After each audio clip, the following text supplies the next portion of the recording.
दोस्तों मां डॉक्टर अमानुल्लाह पंवर आहियां। मां कनाडा में डॉक्टर आहियां।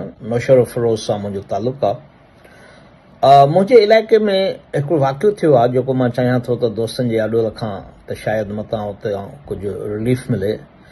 अस्सलाम वालेकुम डियर व्यूअर्स। हिन मुल्क जो कानून इहो चवे थो त 17 सालनि 18 सालनि खां मथे छोकिरो हुजे या छोकिरी हुजे उहे उन्हनि खे हक़ु आहे कानूनी तरह त उहो पंहिंजे ज़िंदगीअ ऐं शादीअ जो फ़ैसिलो कनि।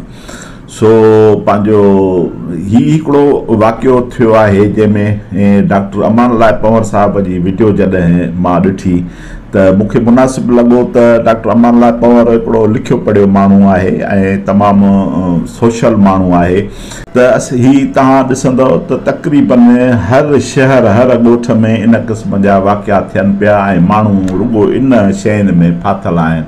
सो अचो त पाण डॉक्टर अमानुल्लाह पंवर साहब खे ॿुधूं। हीअ वीडियो आहे, उन ॾाढी ज़बरदस्त ॻाल्हियूं कयूं आहिनि। त दोस्तों अस्सलाम वालेकुम। दोस्तों मां डॉक्टर अमानुल्लाह पंवर आहियां। मां कनाडा में डॉक्टर आहियां। नौशेरोफेरोज सां मुंहिंजो तालुक़ु आहे। मुंहिंजे इलाइक़े में हिकिड़ो वाक़ियो थियो आहे जेको मां चाहियां थो त दोस्तनि जे आॾो रखां त शायदि मतां उते कुझु रिलीफ मिले। दोस्तों असां जा मुंहिंजा अज़ीज़ ऐं रिश्तेदार आहिनि, वेझा अज़ीज़ आहिनि। उन्हनि मां हिकिड़ो छोकिरो यासिर हफ़ीज़ ऐं छोकिरी इरम नाज़, इहे ॿई आहिनि पंहिंजा पाण में माइट आहिनि। जेको बि थियो इन्हनि वञी कोर्ट मैरिज कई 12 सेप्टेम्बर ते बट ओॾे पंहिंजो पंजाब में टैक्सीला में न मैरिज कयनि ऐं 10 ॾींहं गॾु बि रहिया।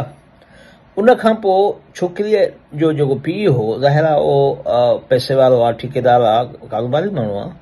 उन सोर्स लाइ पंहिंजा ज़रिया इस्तेमालु करे एजेंसीज़ ट्रेसिंग करे छोकिरे खे पकड़ियुनि।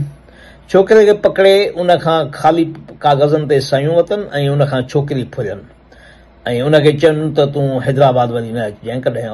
असल में हैदराबाद में ई रहंदा आहिनि न, ॻोठ त नौशहरो आहे। पोइ ईअं कंदे कंदे छोकिरी त ज़ाहिर आहे पीउ माउ जे कब्ज़े में आहे ऐं छोकिरे खे मुसलसल दॿाउ कंदा रहिया त तोखे असां नुक़सानु पहुचाईंदासीं या कंदासीं। बहरहाल ॻाल्हि खोटाइणी। छोकिरे खे हाणे मुख़्तलिफ़ थाणनि ते सिंध जे थाणनि में कूड़ा केस करे जेको हो अॻे हुनजो को बि अहिड़ो रिकॉर्ड कोन्हे, हुन ते कूड़ा केस दाख़िल करे हींअर छोकिरो सेंट्रल जेल हैदराबाद में आहे। हाणे सेंट्रल जेल हैदराबाद में त थी वियो। हाणे छा थियो आहे जो उन खां उन जेके ख़ाली पन्ना हुन साइन कया जेके ज़बरदस्ती वरितनि उन ते हुननि तलाकनामो लिखी ऐं करे ऐं हाणे हुन छोकिरीअ जो वरी ॿियो निकाह सुभाणे था विझनि पिया।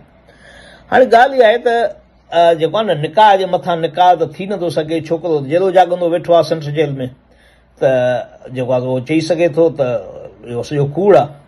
त हाणे इंसानी हक़नि जी जॻह न इहा सिधी सही लताड़ आहे। दुनिया में हिकिड़ो जेको आहे universal declaration of human right आहे जेको आहे क़ौम मुतहदा पास कयो, जेको सॼी दुनिया जे मुल्कनि पास कयो, जंहिं ते इंसानी हक़ जा कानून ठहंदा आहिनि हर मुल्क में।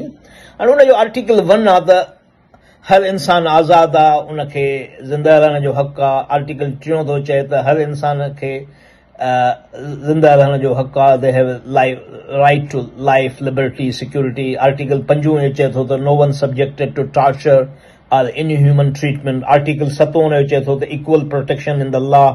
उनजो आर्टिकल 8 चए थो every one has a right of effective remedy. हाणे तव्हां जेल में विझी कंहिंजी ज़ाल खे ॿिए सां निकाह पढ़ायो त केॾो गैर इस्लामी गैर इंसानी आहिनि। या उनजो आर्टिकल नंबर 9 चए थो no one should be subjected to arbitrary arrest or detention. Article 10 चए थो everyone is entitled for public hearing. ऐं आर्टिकल 16 चए थो men and women are full age have right to marry and form family. त हाणे अल्लाह साईं बि हक़ ॾिए थो इंसान खे, कानून बि हक़ ॾिए थो त बाबा उहो पंहिंजी ज़िंदगी पंहिंजी गुज़ारनि पंहिंजी मर्ज़ीअ सां।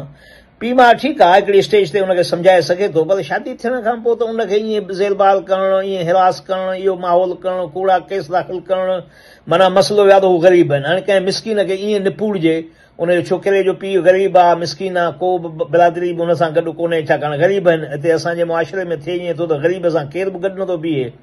त यार इहा मुआशिरा, इहो समाज तव्हां सुधरंदो कॾहिं तब्दील थींदो। 21वीं सदी आहे जिते दुनिया हींअर मरीख़ ते वञी पहुती आहे। असां हिते अमेरिका में कैनेडा में ॾिसूं था त इंसान केॾो आज़ादु आहे ऐं असां वटि ज़िंदा न रही सघे माण्हू तव्हां हुनखे ज़िंदा रहण जो हक़ नथा ॾियो।